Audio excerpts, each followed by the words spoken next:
Saya Ahmad Iskandar bin Muhammad Azman. Saya Syazafam bin Ahmad Tajuddin. Saya Aidi Nabiman bin Muhammad Azmi. Saya Aisyah Ferdinand. Saya Tilawati binti Muhammad Fauzi. Dalam video ini terdapat satu jenis kesantunan berbahasa, iaitu kesantunan non-verbal. Situasi ini menamakan seorang pelajar dan seorang pesyarat dan dua orang pelajar.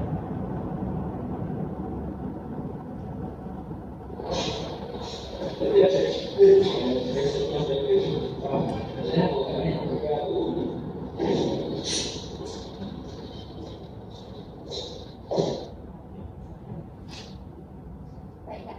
Berdasarkan apakah kesalahan atau kekurangan dari sudut kesantunan? Baiklah, pada tadi tidak menitik beratkan syariah kajian depan, intonasi suara yang tidak sesuai serta gaya bahasa berlapik juga tidak diaplikasikan semasa menegur pembicara. Seterusnya, kesan apabila pelajar tersebut tidak mengamalkan kesantunan lisan, mereka akan mencecahkan imej mereka sendiri dan melukai perasaan orang lain. Sekaligus perkara ini akan menempatkan hubungan di antara pesyarat dan pelajar semakin renggang.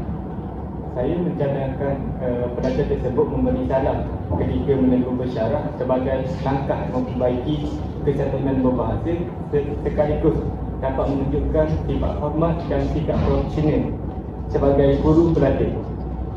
Itu sahaja daripada kami. Sekian, terima kasih. Lucu.